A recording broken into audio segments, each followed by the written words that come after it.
우리는 시리즈 강계 국경 지대의 미스터리 파일을 두 번째 사건으로 이어갑니다. 이전 사건 유령선이 액션과 군사 정치적 색채가 강했다면 이번 사건은 영적 요소, 사교, 사이비, 종교, 그리고 범죄 심리에 더욱 깊이 파고들어 한서윤의 과학과 이성에 대한 신념을 시험하게 될 것입니다. 백두산은 단지 나라의 지붕이자 큰 강들의 발원지일 뿐만 아니라 인간의 세계와 태고의 금기를 가르는 경계였다. 강계 사람들은 이 산을 신처럼 숭배하면서도 깊은 잠에 빠진 괴물처럼 두려워했다. 그리고 올 봄, 그 괴물은 마침내 깨어난 듯했다. 사또 나리, 정말 가셔야 합니까? 저 산속 마을은 이미 사람이 들어갈 곳이 못 된다고 합니다. 칠성의 목소리가 덜덜 떨렸다. 추위 때문인지 공포 때문인지는 알 수 없었다. 우리는 말을 타고 험준한 산길을 오르고 있었다. 겨울은 공식적으로 끝났지만 백두산 자락의 봄은 여전히 얼음 칼날을 품고 있었다. 녹기 시작한 눈이 진흙과 뒤엉켜 말발굽을 무겁게 붙잡았다. 사람이 죽었다. 관아의 수령이 가지 않으면 누가 간단 말이냐. 나는 고삐를 당기며 짧게 대답했다. 하지만 내 마음속에도 불안한 그림자가 드리워져 있었다. 오늘 새벽, 산지기가 가져온 소식은 기이하다 못해 섬뜩했다. 산속 깊은 숯 굽는 마을에서 눈이 붉게 변했고 그 위로 껍데기만 남은 시신이 발견되었다는 것이다. 마을 어귀에 도착하자 역겨운 비린내가 코를 찔렀다. 짙은 안개 속에서 마을 사람들의 통곡 소리와 무당의 방울 소리가 뒤섞여 들려왔다. 사람들은 공포에 질려 집 밖으로 나오지 못하고 창틈으로 우리를 훔쳐보았다. 마을 중앙에 있는 거대한 고목나무 아래 몇몇 장정들이 횃불을 들고 서 있었지만 그들의 얼굴은 사색이 되어 있었다. 물러가라 관아의 사람은 필요 없다. 이것은 백두산 신령님의 노여움이다. 늙은 촌장이 지팡이를 휘두르며 앞을 막아섰다. 그의 눈은 광기로 번들거리고 있었다. 나는 말에서 내려 천천히 그에게 다가갔다. 신령님의 노여움인지 인간의 악행인지는 내가 판단한다. 비켜라.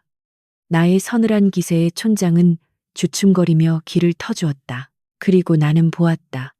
그들이 신령의 저주라고 부르는 끔찍한 광경을 수백 년은 묵었을 거대한 소나무 가지에 한 소녀가 거꾸로 매달려 있었다. 하얀 소복을 입은 소녀의 긴 머리카락이 땅을 향해 늘어뜨려져 있었다. 하지만 나를 경악하게 만든 것은 시신의 상태였다. 소녀의 피부는 마치 밀랍 인형처럼 투명할 정도로 창백했다. 핏기라고는 찾아볼 수 없는 완벽하게 하얀색이었다. 반면 소녀의 머리카락이 닿을 듯 말 듯한 그 아래 눈밭은 온통 붉은색이었다. 핏물이었다. 소녀의 몸에서 빠져나온 피가 눈 위로 쏟아져 내려 마치 붉은 용단을 깔아놓은 듯 했다. 하얀 시신과 붉은 눈, 그 강렬한 색의 대비가 시각을 마비시킬 지경이었다. 세상에 피를 한 방울도 남기지 않고 쏟아냈어. 칠성이 입을 틀어막고 헛구역질을 했다. 나는 숨을 고르고 붉은 눈밭 위로 발을 내디뎠다. 안 됩니다. 저주가 옮습니다. 촌장의 비명을 뒤로하고 나는 시신 가까이 다가갔다. 바람이 불자 소녀의 시신이 힘없이 흔들렸다. 마치 종이 인형처럼 가벼워 보였다. 체내의 혈액이 모두 빠져나갔으니 무게가 줄어든 것은 당연한 이치였다. 나는 장갑 낀 손으로 소녀의 늘어진 머리카락을 걷어내고 목덜미를 살폈다. 예상대로였다. 창백한 목동맥 부근에 아주 작지만 선명한 두 개의 구멍이 뚫려 있었다. 송곳니 자국 아니 짐승에게 물린 상처치고는 너무나 정교하고 깔끔했다. 살점이 뜯겨 나간 흔적이 없었다. 마치 굵은 바늘이나 쇠관을 꽂아 넣은 듯한 둥근 구멍이었다. 백두기다. 백두산에 사는 흡혈귀가 내려와 처녀의 피를 빨아먹은 거야. 등 뒤에서 누군가 소리쳤다. 그 말에 마을 사람들은 일제히 땅에 엎드려 살려주십시오. 신령님하고 빌기 시작했다. 나는 입술을 깨물었다. 이것은 귀신의 짓이 아니다. 귀신은 도구를 쓰지 않는다. 이 상처는 인위적으로 만들어진 것이다. 누군가 소녀를 거꾸로 매달고 목에 관을 꽂아 산채로 피를 뽑아낸 것이다. 중력을 이용해 마지막 한 방울까지. 이것은 사냥이 아니라 채집이었다. 인간을 원료로 하는 끔찍한 채집. 그때 코끝에 미미한 향기가 스쳤다. 피비린내 속에 섞여 있는 달콤하고 어지러운 향. 나는 소녀의 머리카락에 코를 가까이 댔다. 이 냄새는 사양 아니, 그보다 더 몽롱한 산골 소녀에게서 날 수 없는 고급 향료, 혹은 약초의 냄새였다. 범인은 소녀에게 접근하기 위해, 혹은 소녀를 제압하기 위해 무언가를 사용했다. 시신을 내려라. 관아로 옮겨 검험해야겠다. 내가 명령했다. 절대 안 됩니다. 촌장이 내 앞을 가로막고 무릎을 꿇었다. 이 아이를 건드리면 마을 전체가 몰살당할 겁니다. 성모님께서 오셔서 구슬하여 노여움을 풀어야 합니다. 관아놈들이 끼어들면 다 죽습니다. 성모 처음 듣는 이름이었다. 성모가 누구냐? 내가 묻자 촌장은 떨리는 목소리로 대답했다. 백두산의 정기를 받아 우리를 구원하러 오신 분입니다. 그분만이 이 붉은 눈의 저주를 막을 수 있습니다. 그 순간 숲속에서 징소리가 울려 퍼졌다. 하얀 옷을 입은 무리들이 안개를 헤치고 나타났다. 그들의 선두에는 기묘한 붉은 관을 쓴 여인이 가마를 타고 있었다. 그녀가 손을 들어 올리자 공포에 질려 있던 마을 사람들이 환호하며 길을 열었다. 마치 구세주를 맞이하는 광신도들처럼. 나는 창백한 시신과 열광하는 군중, 그리고 다가오는 정체불명의 여인을 번갈아 보았다. 직감했다. 이 사건은 단순한 살인이 아니다. 인간의 피를 탐하는 악마와 인간의 공포를 먹고 사는 사이비. 두 가지 독버섯이 이 산골 마을을 잠식하고 있었다. 나는 붉게 물든 눈을 밟으며 주먹을 꽉 쥐었다. 귀신이든 성모든 상관없다. 내 관할 구역에서 사람을 죽인 자는 반드시 인간의 법으로 심판한다. 차가운 백두산의 바람이 피냄새를 싣고 내 얼굴을 때렸다. 길고 기괴한 봄이 시작되고 있었다. 안개 속에서 나타난 행렬은 기이하고도 몽환적이었다. 흰옷을 입은 신도들이 뿌리는 꽃잎과 향 연기가 숲의 비린내를 덮었고, 붉은 가마에서 내린 여인은 마치 이 세상 사람이 아닌 듯했다. 그녀, 성모라 불리는 자는 나이는 짐작하기 어려웠으나 창백한 피부와 붉게 칠한 입술이 강렬한 대조를 이루고 있었다. 그녀의 눈빛은 자애로워 보였지만 그 깊은 곳에는 차가운 뱀의 눈동자 같은 섬뜩함이 서려 있었다. 관아의 수령께서 이곳까지 오시다니. 백두산의 신령께서 놀라시겠습니다. 그녀의 목소리는 부드러웠으나 뼈 있는 조롱이 담겨 있었다. 그녀가 손짓하자 신도들이 징을 멈추고 일제히 고개를 숙였다. 마을 사람들은 그녀의 발치에 엎드려 울며 매달렸다. 성모님, 저희를 구해 주소서. 저 관아놈들이 시신을 훼손하려 합니다. 나는 팔짱을 끼고 그녀를 응시했다. 그대인가? 요상한 구판으로 백성들을 현혹한다는 자가. 나의 직설적인 말에 신도들이 술렁거렸다. 그러나 성모는 눈 하나 깜짝하지 않고 미소 지었다. 현혹이라니요. 저는 그저 두려움에 떠는 양들을 보살필 뿐입니다. 사또께서는 칼과 법으로 다스리려 하시지만 저는 사랑과 기도로 다스립니다. 누가 진정 백성을 위하는 것일까요? 사랑과 기도라. 나는 코웃음을 쳤다. 죽은 소녀의 목에 뚫린 구멍은 기도로 막을 수 있는 게 아니다. 저것은 명백한 타살이다. 범인을 잡으려면 시신을 검험해야 한다. 비켜라. 내가 포졸들에게 눈짓하자. 그들이 시신 쪽으로 다가갔다. 멈추시오, 성모가 소리쳤다. 그녀의 목소리에 담긴 위압감이 숲을 울렸다. 부정한 손으로 순결한 영혼을 만지면 백두기가 놓아여 마을 전체의 피를 말릴 것입니다.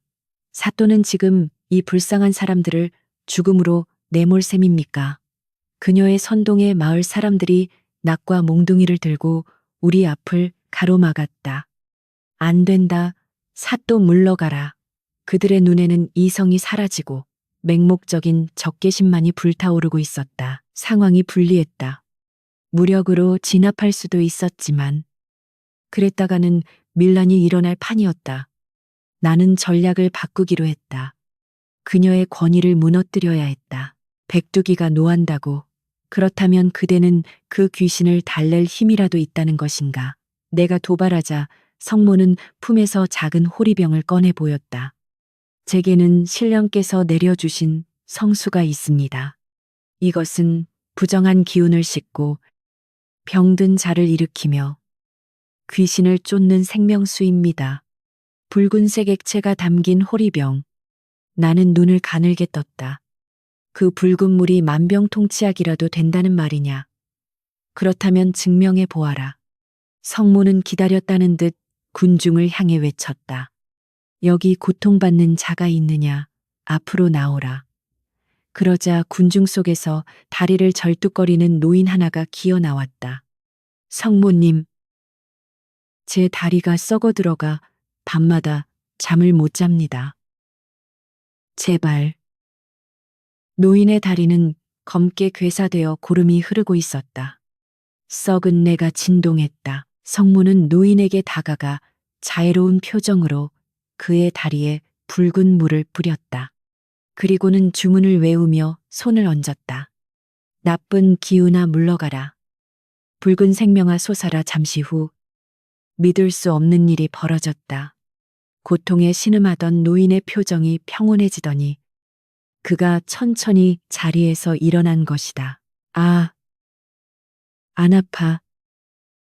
다리가 안 아파. 노인이 덩실덩실 춤을 추기 시작했다. 괴사된 살이 나은 것은 아니었지만 고통이 씻은 듯이 사라지고 활력을 되찾은 듯 보였다. 군중은 열광했다. 기적이다. 성모님 만세.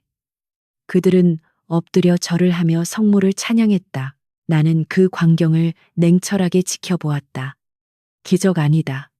저것은 마취제이거나 강력한 흥분제다. 고통을 치료한 것이 아니라 뇌를 속여 고통을 잊게 만든 것이다. 하지만 무지한 백성들의 눈에는 신의 권능으로 보일 수밖에 없었다. 성모는 승리감에 도취된 눈빛으로 나를 바라보았다. 보셨습니까? 사또, 이것이 신령님의 힘입니다. 당신의 낡은 법전으로는 설명할 수 없는 세계가 있습니다. 이제 물러가십시오. 부정한 기운이 더 퍼지기 전에 칠성이 내 옷자락을 잡아 끌었다. 사또, 안 되겠습니다. 사람들이 덤벼들 기세입니다. 일단 피하셔야 합니다. 그의 말이 맞았다. 지금은 내가 패배했다. 맹신이라는 거대한 벽 앞에서 이성은 무력했다. 나는 이를 악물고 시신을 한 번 더 쳐다보았다. 나무에 매달린 소녀. 그리고 그녀를 외면하고 사이비 교주에게 환호하는 부모들. 이 얼마나 기막힌 희극인가. 나는 성모에게 다가가 나직하게 속삭였다. 오늘은 물러가지만 명심해라. 네가 뿌린 그 붉은 물. 피 냄새가 난다. 가짜 기적은 언젠가 바닥이 드러나기 마련이지. 성모의 눈썹이 미세하게 꿈틀거렸다. 나는 그녀의 반응을 놓치지 않았다. 그녀는 두려워하고 있었다. 누군가 자신의 속임수를 꿰뚫어 보는 것을. 나는 말머리를 돌렸다. 가자. 포졸들은 쫓기듯 산을 내려왔다. 등 뒤에서는 성모를 찬양하는 노랫소리가 징소리에 맞춰 울려 퍼지고 있었다. 그것은 구원의 노래가 아니라 집단 최면에 걸린 자들의 장송곡처럼 들렸다. 산을 내려오는 길. 나는 칠성에게 물었다. 아까 그 노인에게 뿌린 붉은 물 말이다. 냄새를 맡았느냐? 칠성은 고개를 갸웃거렸다. 글쎄요. 피냄새 같기도 하고, 술 냄새 같기도 하고, 아니, 그건 아까 죽은 소녀의 머리카락에서 나던 냄새와 같았다. 달콤하고 몽롱한 향기. 나의 추리가 맞다면 소녀의 죽음과 성모의 성수는 깊은 연관이 있다. 소녀는 성수의 재료가 되었거나 혹은 성수의 실험 대상이었을지도 모른다. 관아로 돌아온 나는 서재에 틀어박혔다. 백두산 일대의 약초 도감을 펼쳤다. 통증을 없애고 환각을 일으키는 붉은색 약초. 그리고 피를 굳지하게 않게 하는 성분. 성모라. 네가 파는 것은 구원이 아니라 마약이다. 나는 붓을 들어 종이에 적었다. 백년교. 그리고 그 옆에 흡혈. 두 단어 사이를 잇는 연결고리를 찾아야 했다. 그날 밤 나는 잠을 이루지 못했다.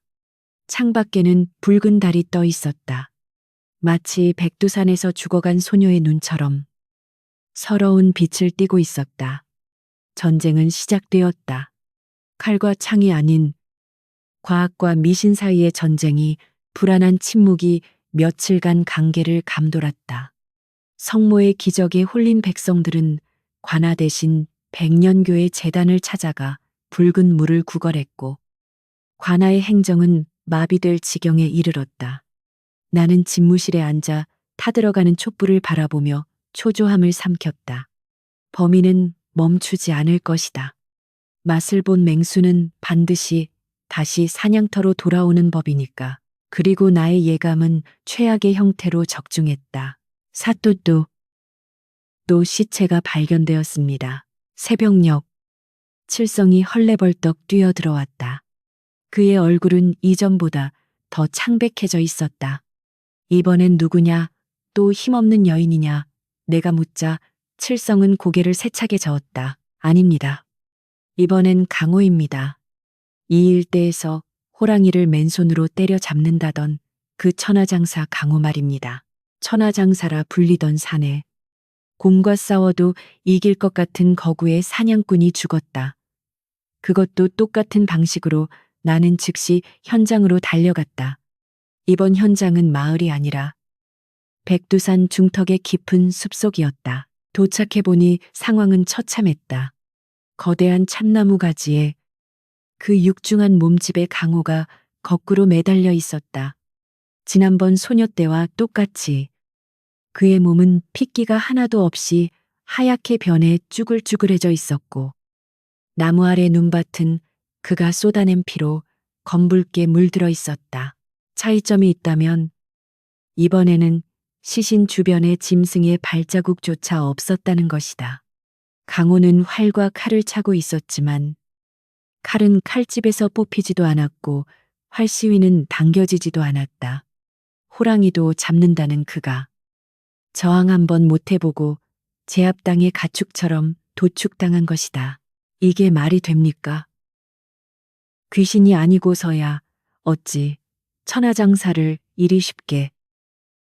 포졸들이 수군거렸다. 공포는 전염병처럼 번져나갔다. 귀신설에 더욱 힘이 실리는 순간이었다. 시신을 관아로 옮겨라. 빨리. 나는 성모와 그녀의 광신도들이 몰려오기 전에 시신을 확보해야 했다. 다행히 이번엔 깊은 산속이라 그들의 도착이 늦었다.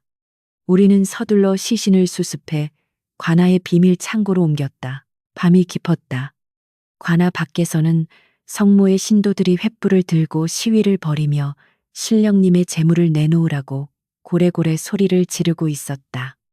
그 소음 속에서 나는 비밀 창고의 문을 걸어 잠그고 촛불을 켰다. 내 손에는 은침과 작은 칼이 들려 있었다. 강우야, 억울하겠구나. 네 원수를 갚으려면 네 몸이 말해주는 진실을 들어야 한다. 나는 강호의 시신을 면밀히 검험했다. 목덜미에는 역시나 2개의 정교한 구멍이 있었다. 하지만 이번엔 다른 점도 보였다. 강호의 손톱 밑이나 옷자락의 저항의 흔적, 즉 범인의 살점이나 옷가지가 전혀 없었다. 대신 그의 눈동자는 사후에도 기이할 정도로 크게 풀려 확장되어 있었다. 동공산대. 죽기 직전에 극도의 공포를 느꼈거나 아니면 나는 칼로 그의 팔뚝 혈관을 살짝 갈랐다. 피가 거의 남아있지 않았지만 혈관벽에 묻어있는 끈적하고 검은 잔여물을 긁어낼 수 있었다. 나는 그것을 불에 달구는 판 위에 올려놓았다. 츠익! 타는 냄새와 함께 연기가 피어올랐다. 그 냄새. 첫 번째 소녀의 머리카락에서 났던 달콤한 향기. 그리고 성모가 뿌리던 붉은 물의 냄새와 유사했지만 이번엔 훨씬 더 독하고 톡 쏘는 향이 섞여 있었다. 초우와 만다라와. 나는 중얼거렸다. 이것들은 강력한 마취제이자 근육 이완제였다. 사냥꾼들이 곰 같은 맹수를 잡을 때 쓰는 독초들이었다. 범인은 강호와 정면으로 싸운 것이 아니었다. 그가 방심한 틈을 타 혹은 그가 마시는 물이나 술에 이 독을 탔거나 독침을 쏘아 순식간에 전신을 마비시킨 것이다. 몸은 돌처럼 굳어 움직일 수 없지만 정신은 깨어 있었겠지. 상상만 해도 끔찍했다. 강호는 의식이 있는 상태에서 자신의 몸이 거꾸로 매달려 피가 빠져나가는 것을 고스란히 느꼈을 것이다. 비명조차 지르지 못하고 서서히 찾아오는 죽음을 지켜보아야 했을 것이다. 이것은 단순한 살인이 아니라 고문이자 유의였다. 그때 칠성이 조심스럽게 물었다. 사또, 그럼 범인은 약초를 잘하는 자입니까? 그렇다. 이 정도의 독을 배합하려면 약초에 정통해야 한다. 그리고 나는 강호의 신발 밑창에 낀 진흙을 긁어내 보았다. 일반적인 흙이 아니었다. 푸르스름한 이끼가 섞인 아주 습하고 독특한 냄새가 나는 흙이었다. 이 흙은 백두산에서도 해가 들지 않는 깊은 골짜기에서만 볼 수 있다. 심곡이라 불리는 금지된 땅이지. 심곡, 백두산 북쪽 사면.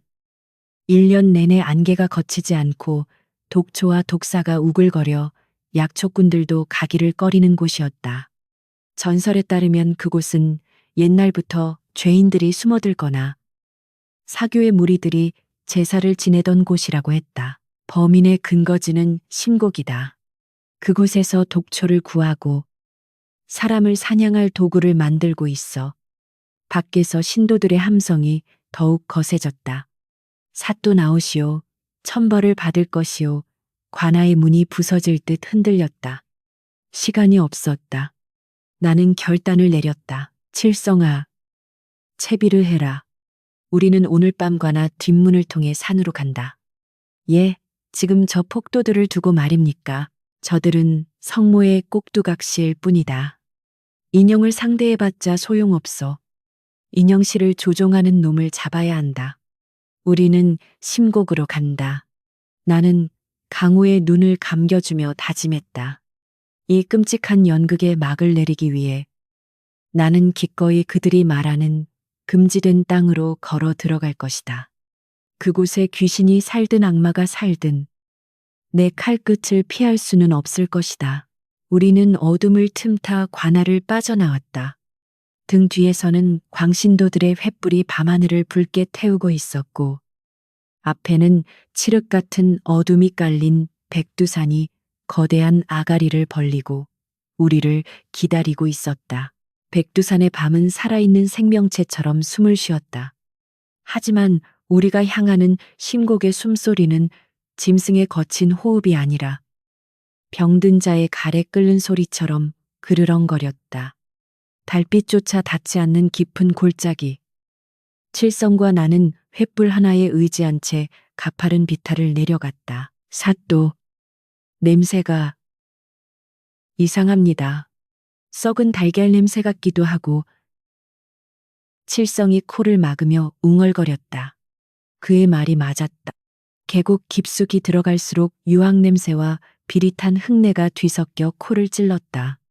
발밑의 흙은 강호의 신발에서 보았던 것처럼 축축하고 푸르스름한 이끼로 뒤덮여 있었다. 이곳은 인간의 땅이 아니었다. 독초와 독사가 주인인 금지된 땅이었다. 어느 순간부터 주위에 짙은 안개가 끼기 시작했다. 단순한 수증기가 아니었다. 누르스름한 빛을 띠는 기묘한 안개였다. 나는 옷소매로 코와 입을 가렸다. 숨을 얕게 쉬어라.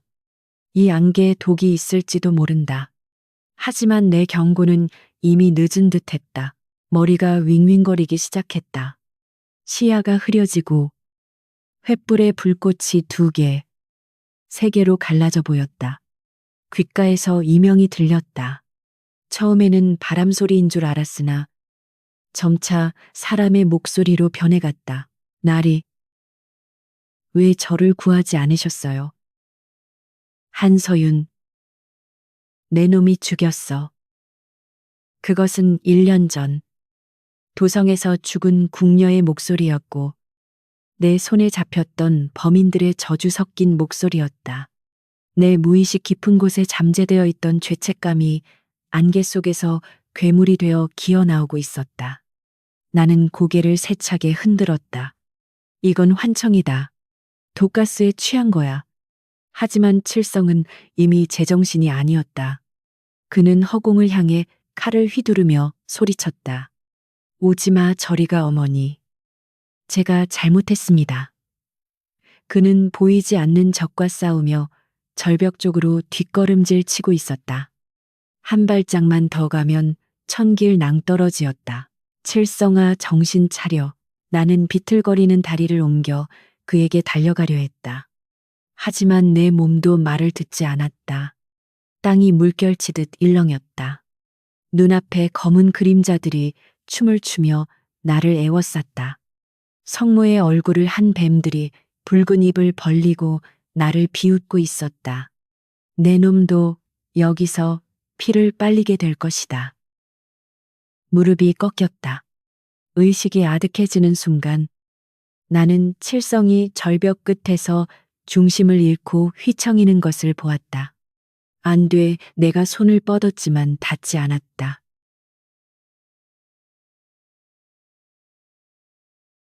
어디선가 날카로운 파공음이 들렸다.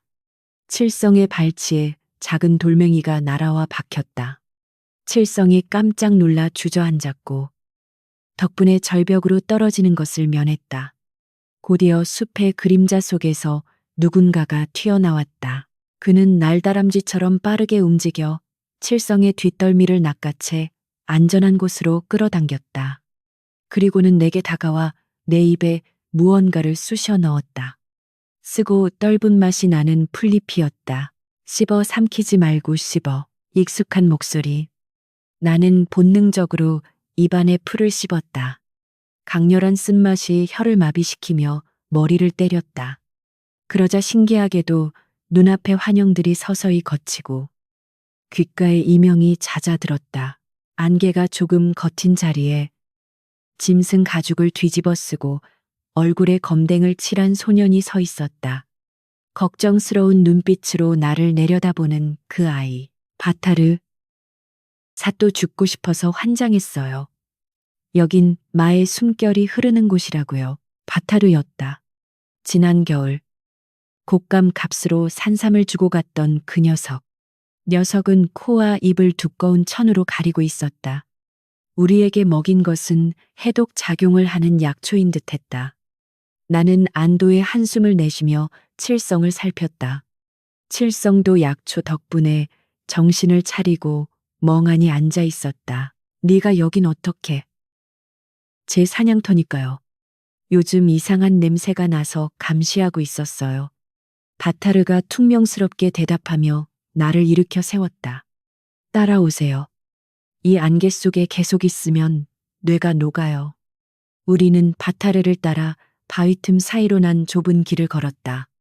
녀석은 바람의 방향을 읽으며 안개가 옅은 곳으로만 우리를 안내했다. 한참을 걷자 안개가 걷히고 탁 트인 분지가 나타났다. 그곳은 사방이 절벽으로 둘러싸인 천연의 요새 같았다. 저길 보세요. 바타르가 손가락으로 가리켰다. 분지 중앙 거대한 동굴 입구가 입을 벌리고 있었다. 그리고 그 입구로 하얀 옷을 입은 사람들이 줄지어 들어가고 있었다. 그들은 성모의 신도들이었다. 하지만 그들의 모습은 마을에서 보던 것과는 달랐다. 그들은 무겁고 큰 나무 통들을 어깨에 메고 있었는데 통이 흔들릴 때마다 꿀렁거리는 소리가 났다. 저 사람들 하얀 귀신들이에요. 밤마다 저 동굴로 들어가는데 나올 때는 빈 통을 가지고 나와요. 근데 들어갈 때 가져가는 통에서 아주 역겨운 피 냄새가 나요. 바타르의 말에 내 등골이 오싹해졌다. 강호의 시신에서 피가 한 방울도 남지 않았던 이유. 그리고 마을 노인이 마셨던 붉은 물. 모든 퍼즐이 맞춰지고 있었다. 저곳이다. 놈들의 소굴이 저 나무통 안에 든 것은 성수가 아니다. 납치당하거나 살해당한 사람들의 피, 혹은 피를 뽑아내기 위한 원료들일 것이다. 저 동굴 안에서 그들은 인간을 재료로 무언가를 만들고 있다. 바타르, 저 동굴에 다른 출입구가 있느냐? 네. 개구멍 같은 환기구가 있어요. 제가 안내할게요. 나는 칼자루를 고쳐 쥐었다. 환각의 공포는 사라지고 사냥꾼의 본능이 되살아났다. 가자. 놈들이 무슨 짓을 꾸미는지 똑똑히 봐줘야겠다. 백두산의 심장부. 금지된 계곡의 밤은 깊어가고 있었다. 이제 우리는 지옥의 문턱을 넘어 악마의 부엌으로 들어가려 하고 있었다. 바타르가 안내한 개구멍은 짐승이나 드나들 법한 좁고 축축한 통로였다. 우리는 바닥을 기어서 조금씩 전진했다. 안으로 들어갈수록 유황 냄새는 옅어지고 대신 비릿하고 역겨운 쇠냄새가 진동하기 시작했다. 그것은 도축장에서나 맡을 법한 아주 진하고 뜨거운 피냄새였다. 슈이츠. 다 왔어요. 앞서가던 바타르가 멈추고 바닥의 틈새를 가리켰다. 우리는 숨을 죽이고 그 틈새로 아래를 내려다보았다. 그곳에 펼쳐진 광경은 지옥 디곡의 축소판이라 해도 과언이 아니었다. 동굴 내부는 거대한 공장 같았다. 수십 개의 횃불이 대낮처럼 밝혀져 있었고 중앙에는 커다란 가마솥들이 펄펄 끓고 있었다. 흰 옷을 입은 신도들이 쉴 새 없이 움직이며 가마솥을 저었는데 그 안에서 끓고 있는 붉은 액체는 끈적하고 검붉은 거품을 내뿜고 있었다. 하지만 나를 진정으로 경악하게 만든 것은 동굴 한쪽 벽면이었다. 그곳에는 쇠사슬에 묶인 채 거꾸로 매달린 사람들이 있었다. 죽은 자도 있었고 아직 숨이 붙어 있는 자도 있었다. 그들의 목이나 팔목에는 대나무관이 꽂혀 있었고 관을 타고 흐른 붉은 피가 아래 놓인 항아리로 뚝뚝 떨어지고 있었다. 저 미친놈들이 사람을 가축처럼 칠성이 주먹으로 바닥을 치며 신음했다. 나는 입술을 깨물며 그 끔찍한 공정을 눈으로 쫓았다. 항아리에 모인 피는 가마솥으로 옮겨져 정체불명의 약초 가루와 섞여 끓여졌다. 그리고 끓여진 액체는 두 가지 형태로 나뉘었다. 찌꺼기가 섞인 묽은 붉은 물은 호리병에 담겨졌고 이것이 마을 사람들에게 주는 성수일 것이다. 정제된 맑고 진한 붉은 덩어리는 동그랗게 빚어져 작은 금박 상자에 담겼다. 저게 진짜 목적이다. 내가 속삭였다. 금박 상자에 담긴 붉은 알약. 그것은 혈단이라 불리는 고대부터 금지된 사악한 약이었다. 젊은이의 피를 농축하여 만들면 늙지 않고 정력이 솟구친다는 헛소문이 도는 물건. 부패한 권력자들이 은밀히 찾는다는 그 전설의 마약이 여기서 만들어지고 있었다. 성모는 종교를 방패막이 삼아 가난한 백성들의 피를 뽑아 부자들에게 팔아먹는 악마의 장사꾼이었다.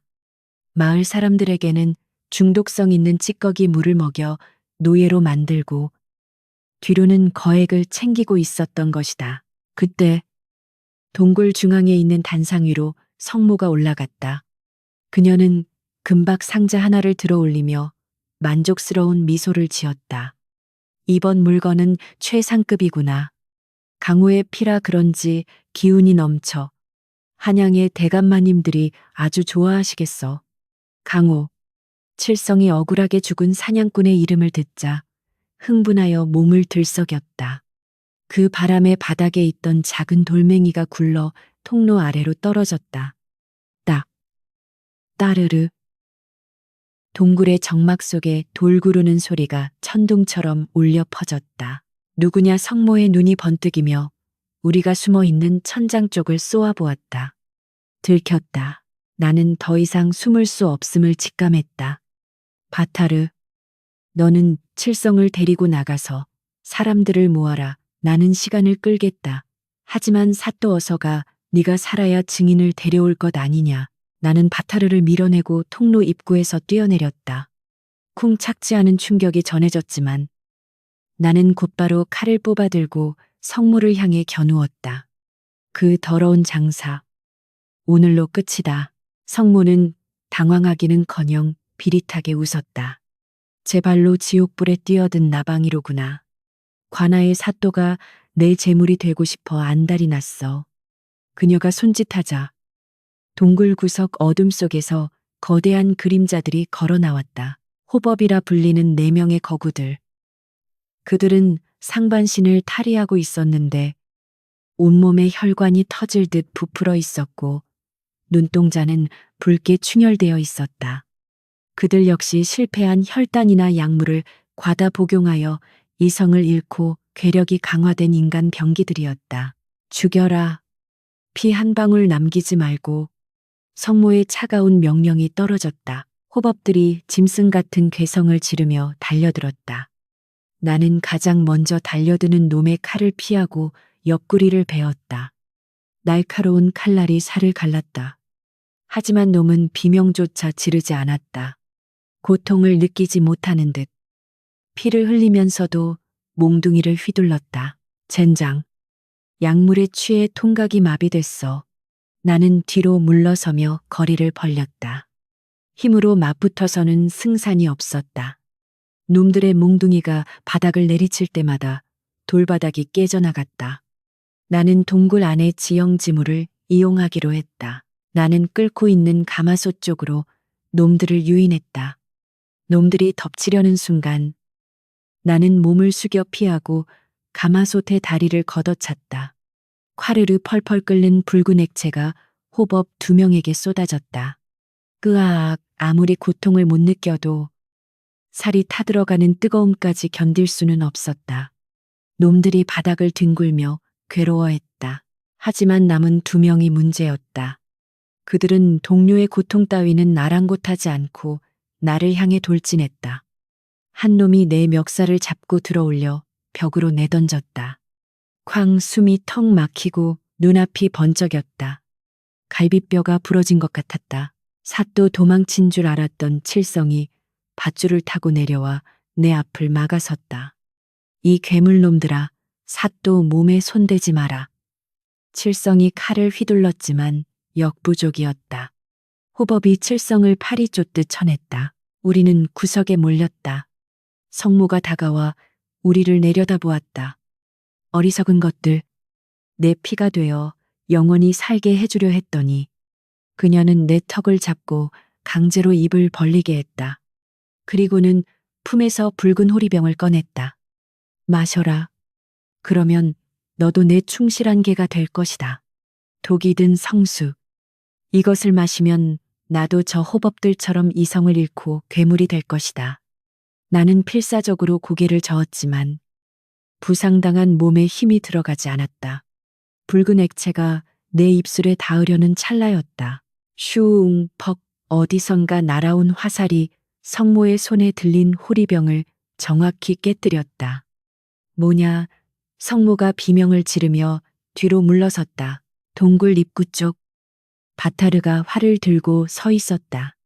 그리고 그 뒤로 늑대 가죽을 쓴 여진족 사냥꾼들이 무기를 들고 우르르 몰려들어 오고 있었다. 우리 은인을 건드리는 놈들은 다 죽여버린다. 지원군이 도착했다. 바타르는 도망친 게 아니라 근처에 숨어 있던 동료들을 데려온 것이었다. 동굴 안은 순식간에 난장판이 되었다. 여진족의 함성과 백년교도들의 비명이 뒤엉켰다. 나는 비틀거리는 몸을 일으켜 세웠다. 아직 안 끝났다. 성모를 잡아라. 혼란을 틈타 성모가 동굴 안쪽의 비밀 통로로 도망치고 있었다. 그녀의 손에는 가장 중요한 증거, 혈단이 든 상자가 들려 있었다. 나는 고통을 삼키며 그녀의 뒤를 쫓았다. 동굴 안쪽의 비밀 통로는 거미줄처럼 복잡하게 얽혀 있었다. 부상당한 몸으로 미로를 헤매는 사이 교활한 성모는 이미 어둠 속으로 자취를 감춘 뒤였다. 젠장. 놓쳤다. 나는 거친 숨을 몰아쉬며 벽을 짚었다. 갈비뼈에서 전해지는 통증보다 놈을 놓쳤다는 분함이 더 뼈저리게 다가왔다. 바타르와 여진족 사냥꾼들이 동굴을 장악하고 남은 신도들을 제압했지만 가장 중요한 우두머리가 사라진 이상 이것은 절반의 승리에 불과했다. 나는 바타르에게 말했다. 너희는 여기서 증거를 지키고 있어라. 나는 마을로 내려가겠다. 성모가 분명 마을로 가서 헛소문을 퍼뜨릴 것이다. 사또, 위험해요. 혼자 가면. 바타르가 말렸지만 나는 고개를 저었다. 이 싸움은 칼로 하는 게 아니다. 민신민신을 잡는 자가 이기는 싸움이다. 나는 칠성의 부축을 받으며 절뚝거리는 다리로 산을 내려갔다. 우려했던 대로였다. 마을 어귀에 도착하자마자 살벌한 기운이 피부에 와닿았다. 마을 광장에는 이미 수백 명의 백성들이 횃불을 들고 집결해 있었고 그 중앙에 마련된 제단 위에는 성모가 엎드려 통곡하고 있었다.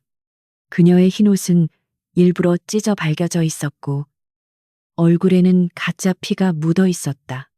완벽한 피해자의 모습이었다. 여러분 보십시오. 저 관아의 악마가 오랑캐들을 끌고 와 신성한 제단을 짓밟았습니다. 성모가 나를 발견하고 손가락질하며 비명을 질렀다. 그가 신령님의 노여움을 달래던 성수의 항아리를 모두 깨버렸습니다. 이제 우리 마을은 백두기의 저주를 피할 길이 없습니다. 다 죽게 생겼습니다. 그녀의 선동은 기름에 불을 붙인 듯 폭발적이었다. 공포에 질려있던 백성들의 눈이 순식간에 증오로 바뀌었다. 그들에게 나는 정의의 사도가 아니라 유일한 구명줄인 성수를 없애버린 재앙의 근원이었다. 저놈을 죽여라. 악마를 몰아내자. 우리 아이를 살려내라. 성수를 내놔라. 돌멩이가 날아왔다. 퍼기마가 찢어지고 피가 흘러내려 시야를 가렸다. 칠성이 내 앞을 막아서며 소리쳤다. 이 어리석은 놈들아, 사또께서는 너희를 구하려다 다치신 것이다. 저 여자는 사기꾼이다. 하지만 칠성의 목소리는 광기 어린 함성에 묻혀버렸다. 물러서라. 칠성아. 나는 피를 닦아내며 칠성을 제지했다. 지금 저들은 이성을 잃었다. 말로 설득하려 들면 들수록 그들의 분노만 키울 뿐이었다. 성모는 제단 뒤에서 나를 보며 비릿한 미소를 짓고 있었다. 그녀는 알고 있었다. 공포는 이성보다 빠르고 믿음은 진실보다 강하다는 것을. 그녀는 이 심리를 이용해 나를 고립무원의 처지로 몰아넣은 것이다. 우리는 빗발치는 돌세례를 뚫고 간신히 관아 안으로 피신했다. 굳게 닫힌 대문 밖에서는 성난 군중이 문을 두드리며 사또 나와라고 외쳐댔다. 관아 안의 포졸들도 겁에 질려 동요하고 있었다. 사또, 차라리 저 여자를 잡아 가두는 게 미쳤나? 지금 나가면 우리가 맞아 죽어. 나는 집무실 의자에 주저앉았다. 몸의 상처보다 마음의 무력감이 더 컸다. 동굴 속의 그 끔찍한 공장을 눈으로 보고 왔음에도 저 밖의 사람들에게 나는 그저 신성을 모독한 죄인일 뿐이라니. 사또, 괜찮으십니까? 이마에 피가. 칠성이 수건을 가져와 내 이마를 닦아주었다. 나는 칠성의 손을 잡고 물었다. 칠성아, 너는 보았지, 그 동굴 속의 참상을. 예, 보았습니다. 사람이 할 짓이 아니었습니다. 그런데 왜 저들은 믿지 않을까? 왜 악마를 구세주라 부르며 매달릴까? 칠성은 한숨을 쉬며 대답했다. 두려우니까요. 죽는 게 무섭고 아픈 게 무서우니까요. 성모는 그 두려움을 잠시나마 잊게 해주지 않습니까? 그게 가짜 약이라도 당장은 달콤하니까요. 칠성의 말이 내 가슴을 쳤다. 그렇다. 성모의 가장 큰 무기는 성수가 아니라 공포와 희망이었다. 그녀는 백두산의 자연재해나 질병을 귀신의 저주로 포장하여 공포를 심고 마약 성분이 든 물을 구원으로 포장하여 희망을 팔았다. 내가 아무리 법과 증거를 들이대도 당장 고통을 잊게 해주는 그녀의 붉은 물을 이길 수는 없었다. 무력으로는 이길 수 없다. 나는 중얼거렸다. 군대를 동원해 진압한다면 폭동은 멈추겠지만 성모는 순교자가 되고 나는 영원히 폭군으로 남을 것이다. 그리고 백성들은 또 다른 사이비를 찾아 헤맬 것이다. 뿌리를 뽑으려면 그들의 믿음 자체를 깨부수어야 한다. 나는 품속에서 조그만 호리병 하나를 꺼냈다. 동굴에서 탈출할 때 몰래 챙겨온 성모의 성수 샘플이었다. 칠성아, 관아의 약재 창고를 열어라. 그리고 유황, 초석, 석회 가루, 있는 대로 다 가져와라. 예, 갑자기 그건 왜? 성모가 기적을 행한다면 나도 기적을 행해야지. 나는 눈을 빛냈다. 그녀의 마법이 속임수라는 것을 증명하려면 더 강력한 마법으로 그 가면을 벗겨내는 수밖에 없다. 관아 밖의 함성은 밤새도록 그치지 않았다. 나는 밤을 꼬박 새우며 약재들을 배합하고 실험했다. 붉은 물에 특정 용액을 떨어뜨리자 색이 검게 변하고 역한 냄새가 피어올랐다. 또 다른 가루를 섞자 불꽃이 튀며 타올랐다. 과학. 성모는 사람의 눈을 속이는 마술을 썼지만 나는 만물의 이치를 이용한 경물로 맞설 것이다. 그녀가 백성들의 눈을 멀게 했다면 나는 그 눈을 뜨게 할 것이다. 새벽 닭이 울 무렵 나는 실험을 마쳤다. 책상 위에는 몇 가지 시약병과 이상한 가루들이 놓여 있었다. 칠성은 졸린 눈을 비비며 그것들을 바라보았다. 사또, 이게 뭡니까? 이것은 진실을 보여주는 거울이다. 나는 결연한 표정으로 일어섰다. 나가자. 성모에게 전해라. 오늘 밤 보름달이 뜨면 광장에서 공개적으로 실력을 겨루자고. 누가 진짜 백두산 신령의 뜻을 받드는 자인지 백성들 앞에서 증명해 보이겠다고. 이것은 도박이었다. 실패하면 나는 정말로 돌에 맞아 죽을 수도 있다. 하지만 나는 확신했다. 거짓은 진실 앞에서, 어둠은 빛 앞에서 반드시 무너진다는 것을. 관아의 문이 열리고 나는 빗발치는 야유 속으로 걸어 나갔다. 나의 손에는 칼 대신 작은 약병들이 들려 있었다. 이것이 나의 무기였다. 보름달이 떠오르자 마을 광장은 다시금 팽팽한 긴장감에 휩싸였다. 수백 개의 횃불이 밤하늘을 붉게 태우고 있었고 제단 위에는 성모가 마치 여왕처럼 앉아 백성들을 내려다보고 있었다. 그녀의 눈빛에는 이미 승리자의 오만이 가득했다. 관아의 젊은 사또가 제 발로 죽으러 나온다고 생각했을 것이다. 사또, 목숨을 구걸하러 오셨습니까? 아니면 이제야 백두산 신령님의 위대함을 깨달으셨습니까? 성모의 조롱에 신도들이 킬킬거렸다. 나는 칠성과 함께 제단 앞으로 천천히 걸어 나갔다. 나의 손에는 칼 대신 낮에 준비한 2개의 호리병이 들려 있었다. 나는 백성들을 향해 큰 소리로 외쳤다. 나는 목숨을 구걸하러 온 것이 아니다. 너희가 믿는 저 성수의 정체를 밝히러 왔다. 군중이 술렁거렸다. 성모의 표정이 굳어졌다. 감히 신성한 성수를 모독하려 들다니. 당장 저놈을 끌어내라. 호법들이 움직이려 하자. 내가 소리쳤다. 두려운가? 내가 가져온 것은 그저 맑은 물일 뿐이다.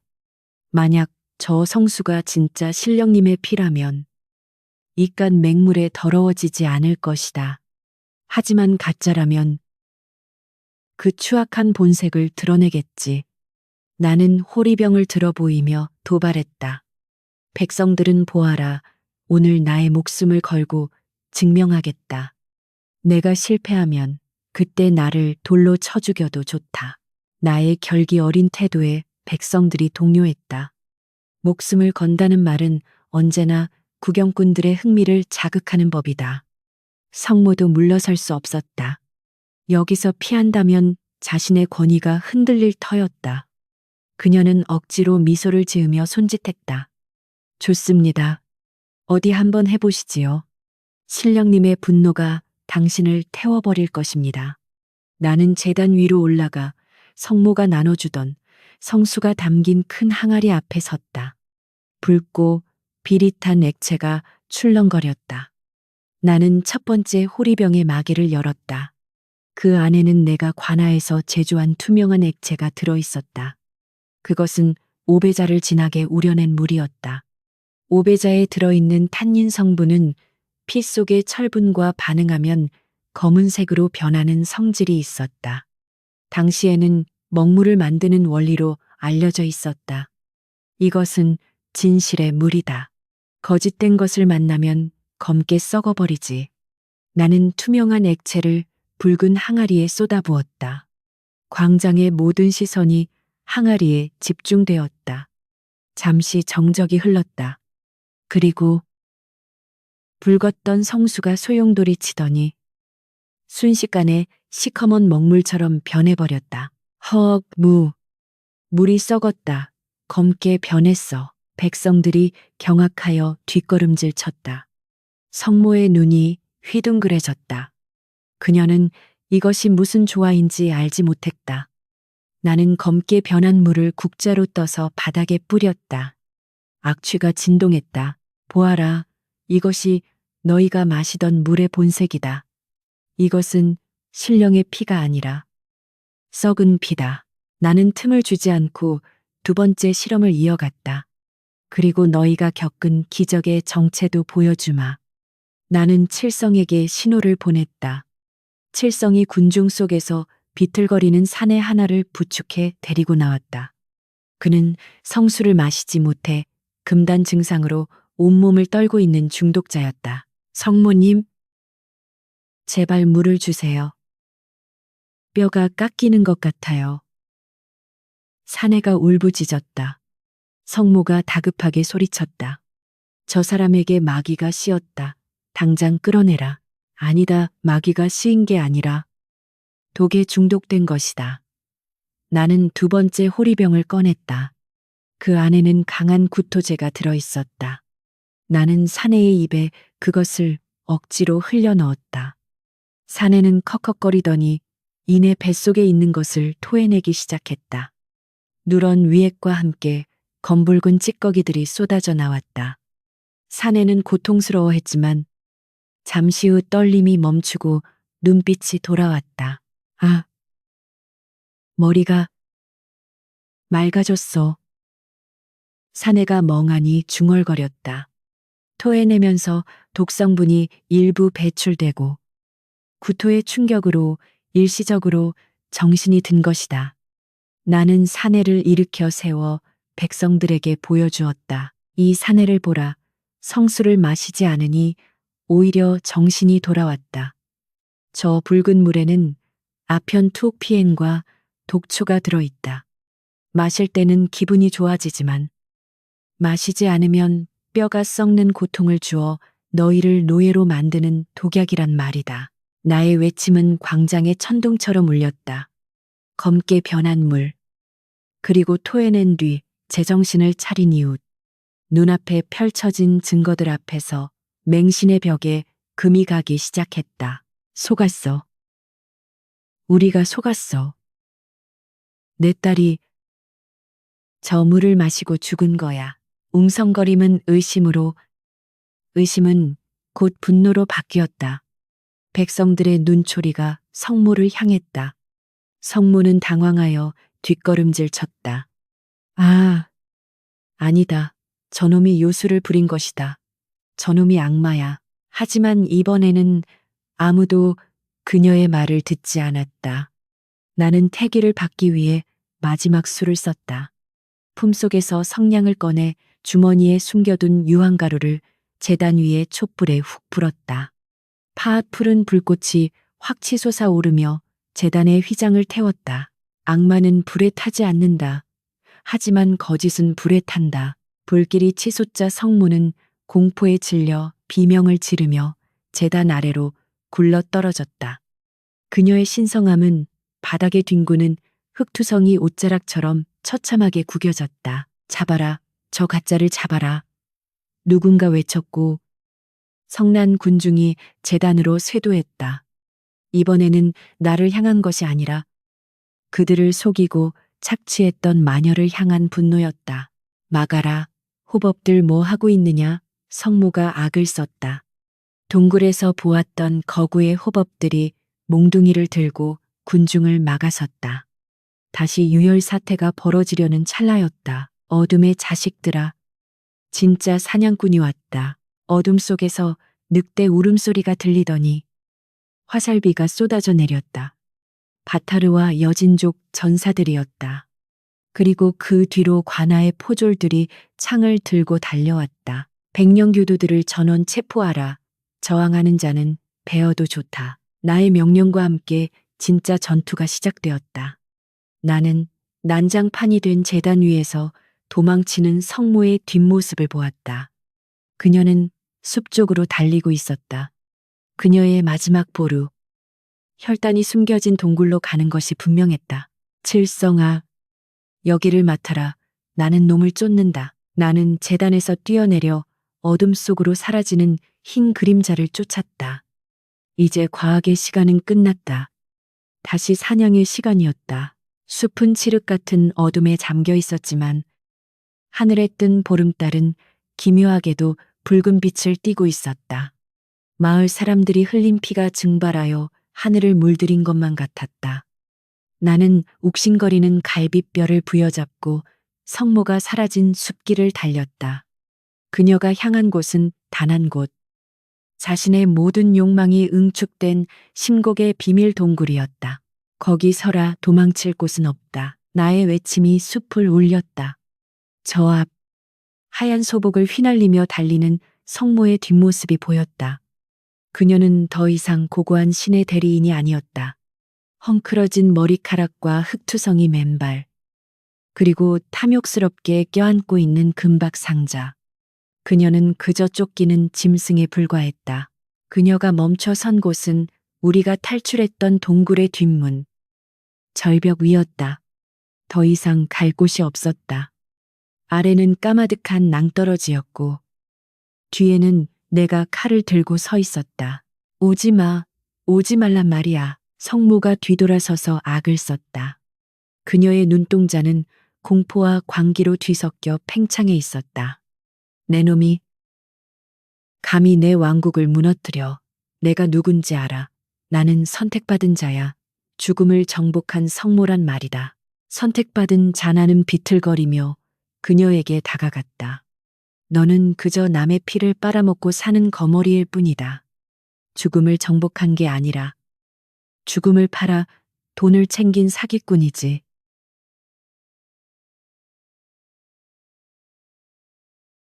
그녀가 비명을 지르자 어둠 속에서 거대한 그림자가 튀어나왔다. 그녀를 호위하던 마지막 호법이었다. 놈은 다른 녀석들보다 훨씬 거대했고 온몸에 쇠사슬을 감고 있었다. 놈이 포효하며 주먹을 휘둘렀다.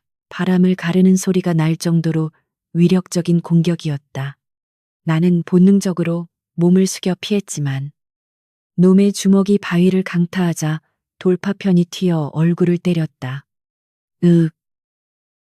부상당한 몸이 비명을 질렀다. 정면 승부는 불가능했다. 놈은 고통을 모르는 괴물이었다. 죽여, 저놈을 찢어버려. 성모가 낄낄거리며 웃었다. 그리고 우리는 다시 시작하는 거야. 이 혈단만 있으면 한양에 가서 더 큰 판을 벌일 수 있어. 호법이 쇠사슬을 채찍처럼 휘둘렀다.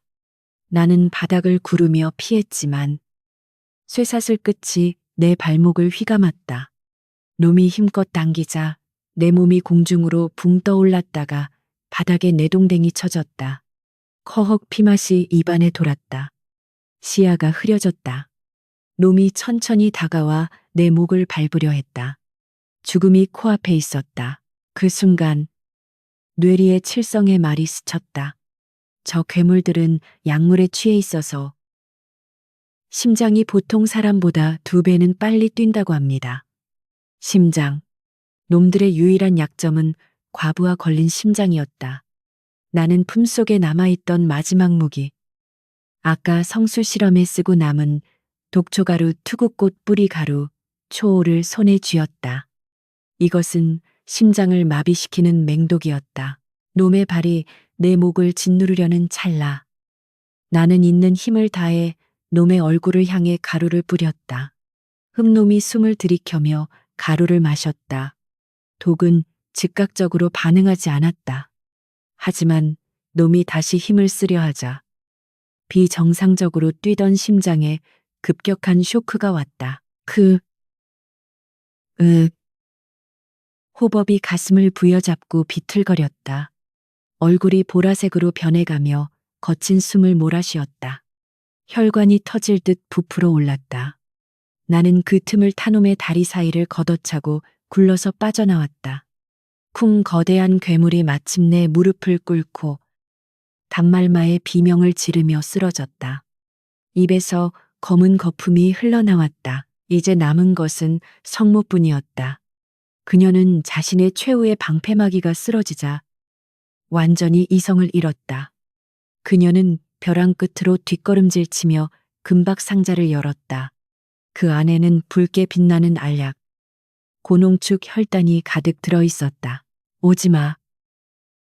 이건 내 거야. 영생 용성의 약이야.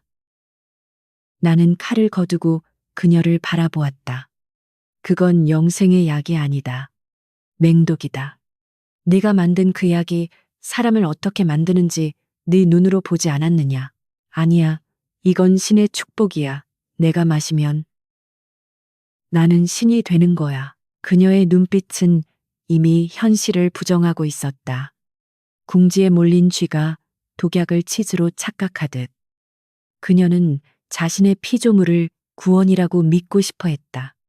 그녀는 떨리는 손으로 혈단 한 줌을 움켜쥐었다. 보통 사람은 한 알만 먹어도 환각을 보는 양이었다. 안 돼 멈춰. 내가 소리치며 달려갔다. 하지만 늦었다. 그녀는 광기 어린 웃음을 터뜨리며 그 많은 알약을 한 입에 털어 넣었다. 하하하 나는 죽지 않아. 나는 백두산의 주인이다.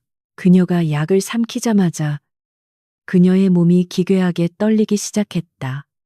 얼굴의 혈관들이 지렁이처럼 꿈틀거리며 튀어나왔고 흰자위가 붉게 충혈되다 못해 터져버릴 듯 부풀어 올랐다. 으윽. 그녀가 끔찍한 비명을 질렀다. 그것은 환희의 외침이 아니라 내장이 뒤틀리는 고통의 절규였다. 과다 복용된 독소가 전신을 파괴하기 시작한 것이다.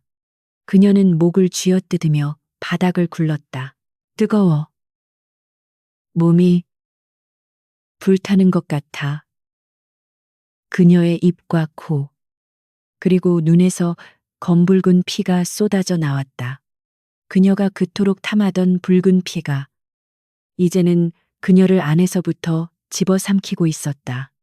이것이 바로 그녀가 백성들에게 내린 저주, 홍설의 진짜 모습이었다. 나는 다가가지 못하고 그 참혹한 광경을 지켜보았다. 그녀는 피 묻은 손을 나에게 뻗으며 쉰 목소리로 중얼거렸다. 살려줘. 살려. 하지만 그녀를 살릴 수 있는 것은 아무것도 없었다. 그녀는 스스로 만든 지옥불에 타들어가고 있었다. 붉은 달빛 아래 성모라 불리던 여인은 피범벅이 된 채 서서히 굳어갔다. 그때 숲속에서 횃불들이 나타났다. 칠성과 바타르, 그리고 뒤따라온 마을 사람들이 절벽 위로 올라왔다.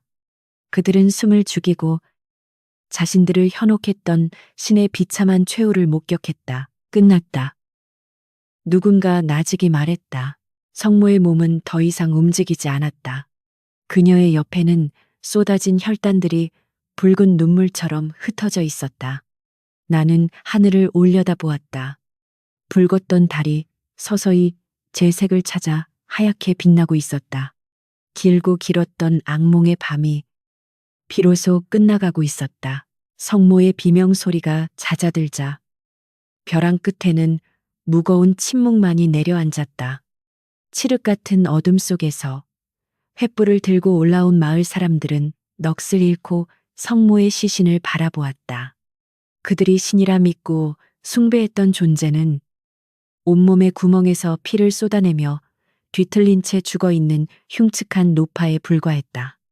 그녀의 얼굴은 고통으로 일그러져 있었고 손에는 끝까지 놓지 못한 붉은 알약들이 피와 뒤섞여 진흙처럼 뭉개져 있었다. 이게 우리가 믿던 성모님이라고 누군가 떨리는 목소리로 중얼거렸다. 환상이 깨지는 순간은 잔인했다. 그들은 자신들의 어리석음을 마주해야 했고 자신들의 손으로 이 괴물에게 가족과 재산을 바쳤다는 죄책감에 몸서리쳤다. 아, 내 딸아, 불쌍한 내 딸아, 첫 번째 희생자였던 소녀의 아버지가 땅을 치며 통곡했다. 그의 울음소리가 기폭제가 되어 광기 어린 맹신에 가려져 있던 마을 사람들의 슬픔이 터져 나왔다. 그들은 성모의 시신을 향해 돌을 던지려 했지만 나는 그들을 제지했다. 멈춰라. 죽은 자에게 돌을 던져 무엇하겠느냐. 그 분노는 산자들의 몫으로 남겨두어라. 나는 칠성에게 시신을 수습하게 하고 성모가 목숨보다 아끼던 금박 상자를 집어들었다. 상자 바닥에는 얇은 비단에 쌓인 장부 하나가 숨겨져 있었다. 나는 횃불 아래서 장부를 펼쳤다. 그 안에는 깨알 같은 글씨로 거래 내역이 적혀 있었다. 한양, 좌의정 대감댁, 혈단 열알, 개성, 최부자댁, 혈단 5알, 병조 판서, 매월 정기 납품. 내 손이 부들부들 떨렸다. 이 끔찍한 사업의 고객들은 다름 아닌 조선을 움직이는 고관대작들이었다. 그들은 늙고 병든 육신을 유지하기 위해 변방의 백성들이 피를 흘려 만든 이 사악한 약을 비싼 값에 사들이고 있었다. 성모는 단순한 사이비 교주가 아니라 권력자들의 욕망을 채워주는 하수인이었던 것이다. 사또, 그게 뭡니까? 칠성이 다가와 물었다. 나는 장부를 덮어 품속 깊이 넣었다. 지옥으로 가는 입장권이다. 이 사건은 여기서 끝난 게 아니야.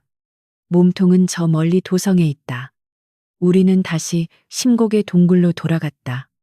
바타르와 여진족 전사들이 동굴 입구를 지키고 있었다. 동굴 안에는 아직도 역겨운 피냄새가 진동하고 있었다. 나는 포졸들에게 명령했다. 가마솥을 엎고 모든 도구를 부숴라. 그리고 혈단은 단 한 알도 남기지 말고 태워버려라. 포졸들이 가마솥을 뒤엎자 붉은 액체가 바닥으로 쏟아졌다. 나무 통들이 도끼에 찍혀 나갔고 금박 상자들은 불 속으로 던져졌다. 타닥, 타닥, 붉은 알약들이 불꽃 속에서 녹아내리며 매캐한 연기를 피어 올렸다. 그것은 욕망이 타는 냄새였다. 바타르, 내가 불타는 동굴을 바라보며 소년을 불렀다. 예, 사또, 이곳을 봉인해라. 다시는 누구도 들어오지 못하게 입구를 무너뜨려라. 이 끔찍한 기억은 산속에 영원히 묻어야 한다. 바타르가 고개를 끄덕이고 여진족 전사들에게 신호를 보냈다. 그들은 미리 준비해둔 화약통을 동굴 입구 곳곳에 설치했다. 우리가 안전한 거리로 물러나자 거대한 폭발음과 함께 동굴 입구가 무너져 내렸다. 쿵쿵 흙먼지가 피어오르며 악마의 공장은 영원히 땅속으로 사라졌다. 새벽이 밝아오고 있었다. 밤새 붉게 빛나던 달은 지고 백두산의 설산 위로 투명한 아침 햇살이 쏟아져 내렸다. 마을 사람들은 잿더미가 된 제단 앞에서 망연자실하게 서 있었다. 그들의 눈빛은 공허했지만 더 이상 광기는 없었다. 나는 그들 앞에 섰다. 집으로 돌아가라. 그리고 다시는 현혹되지 마라. 너희를 구원하는 것은 붉은 물이 아니라 너희가 흘리는 정직한 땀방울이다. 백성들은 말없이 고개를 숙였다. 그들은 비싼 수업료를 치렀다. 이 상처가 아물기까지는 오랜 시간이 걸리겠지만 적어도 그들은 이제 진짜와 가짜를 구별할 수 있을 것이다. 관하로 돌아온 나는 서재에 앉아 품에 넣었던 장부를 다시 꺼냈다. 이 장부를 조정에 보내야 할까? 보낸다면 정의가 실현될까? 아니, 그들은 오히려 이 사실을 덮으려 할 것이다. 나를 미친 사람 취급하거나 조용히 암살하려 들지도 모른다. 하지만 침묵할 수는 없었다. 강호의 죽음, 이름 모를 소녀의 죽음, 그들의 피가 이 종이 위에 묻어 있었다.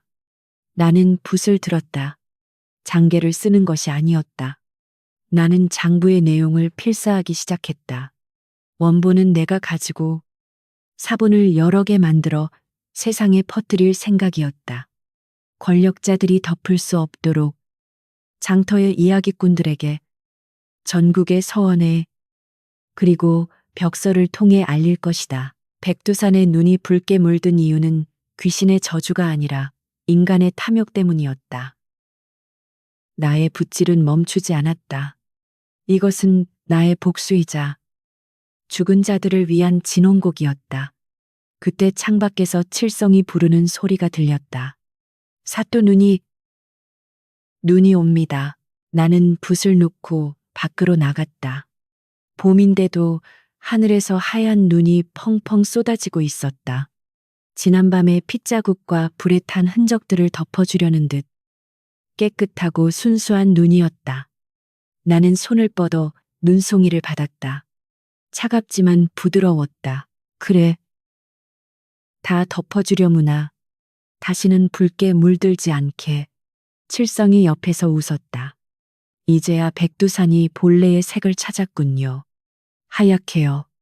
그렇구나. 이제야 진짜 백두산이다. 나는 깊은 숨을 들이마셨다. 폐부 깊숙이 들어오는 공기는 더 이상 비리지 않았다. 상쾌하고 맑은 백두산 본연의 향기였다. 나는 알고 있었다. 인간의 욕망이 있는 한 또 다른 성모가 나타날 것이고 또 다른 피가 흐를 것이다. 하지만 두렵지 않았다. 어둠이 깊을수록 별은 더 밝게 빛나는 법이니까. 내가, 그리고 칠성과 바타르가, 깨어있는 사람들이 이곳을 지키고 있는 한 백두산은 영원히 하얗게 빛날 것이다. 백두산에 다시 봄이 찾아왔다. 이번에는 거짓된 붉은 봄이 아니라 얼음장 밑에서 생명이 움트는 진짜 봄이었다. 며칠 전 내린 폭설은 성모가 남긴 피비린내 나는 흔적들을 모두 덮어버렸고 따스한 햇살이 그 위를 비추자 눈이 녹아 맑은 계곡물이 되어 흘러내렸다. 나는 관아 뒷마당에서 조촐한 제사상을 차렸다. 억울하게 희생된 소녀와 사냥꾼 강호. 그리고 이름 없이 사라져간 수많은 이들을 위한 위령제였다. 화려한 구판도 시끄러운 징 소리도 없었다. 그저 정화수 한 그릇과 하얀 국화꽃, 그리고 진심 어린 묵념만이 있을 뿐이었다. 미안하다. 너무 늦게 알아차려서 내가 수를 따르자 뒤에 서 있던 마을 사람들이 하나둘 흐느끼기 시작했다. 그들은 자신들이 귀신을 쫓는다며 피해자 가족들을 배척하고 악마를 숭배했던 과오를 뼈저리게 후회하고 있었다. 소녀의 아버지가 내게 다가와 무릎을 꿇었다. 사또, 죽을 죄를 지었습니다. 제 딸을 2번 죽인 것은 바로 아비인 저입니다. 나는 그를 일으켜 세우며 그의 거친 손을 잡았다. 자책하지 마십시오. 어둠이 짙으면 누구나 길을 잃기 마련입니다. 중요한 것은 이제라도 눈을 떴다는 것입니다. 딸아이도 아버지가 평생 죄책감에 시달리는 것을 원치 않을 겁니다. 위령제가 끝나고 사람들이 돌아가자 칠성이 조심스럽게 다가왔다. 그의 손에는 내가 필사해둔 장부의 사본 뭉치가 들려 있었다. 사또, 정말 이대로 하실 겁니까? 이 명단이 퍼지면 한양의 대감들이 가만히 있지 않을 겁니다. 자객을 보낼 수도 있습니다. 나는 빙그레 웃으며 붓을 씻었다. 그들이 자객을 보낼 쯤이면 이미 늦을 것이다. 나는 이 명단을 조정에만 보내는 것이 아니다. 나는 칠성에게 지시했다. 이 사본들을 보부상 장사꾼 편에 들려 전국 팔도의 장터에 뿌려라. 그리고 서원 유생들이 공부하는 곳 벽에도 붙여라. 고관들이 백성의 피로 만든 약을 먹고 회춘하려 했다는 소문이 퍼지면 그들은 쪽팔려서라도 밖으로 나오지 못할 것이다. 법으로 그들을 심판하기엔 그들의 권력이 너무 크다. 하지만 명예를 중시하는 조선 사회에서 인육이나 다름없는 약을 먹은 파렴치한이라는 낙인은 사회적인 사형 선고나 다름없었다. 붓은 칼보다 강하고 소문은 화살보다 빠르다. 그것이 내가 선택한 복수였다. 며칠 후 바타르가 관아를 찾아왔다. 녀석은 쭈뼛거리며 내게 작은 꾸러미를 내밀었다. 이게 뭐냐 저. 웅담이에요. 사또가 갈비뼈 다친 거. 이거 먹으면 낫는데요.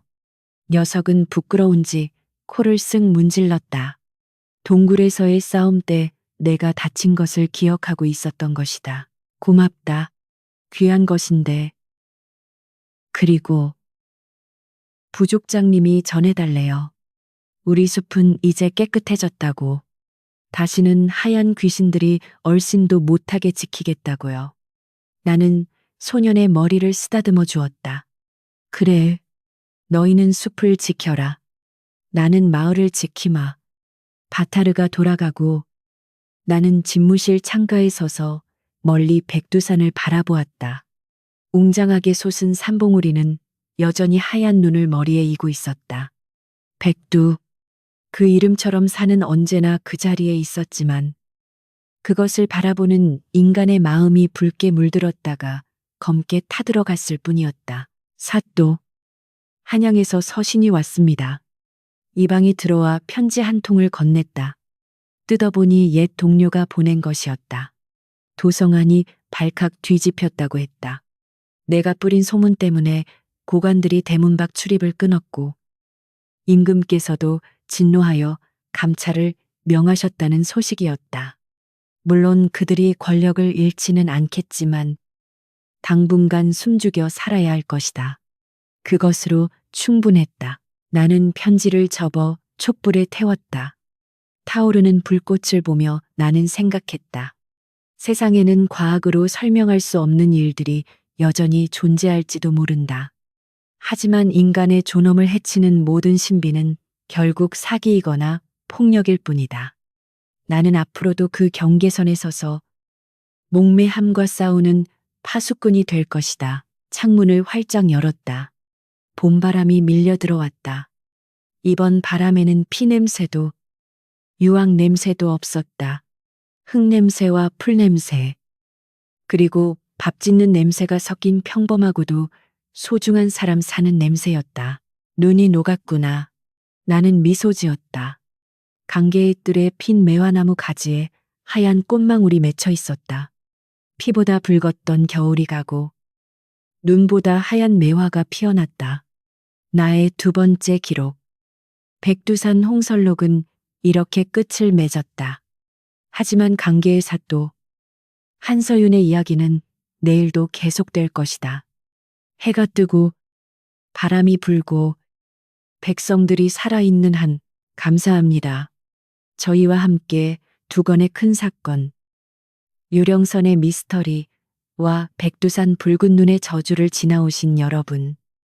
이제 한서윤과 함께 세 번째 사건으로 나아갈 준비가 되셨나요?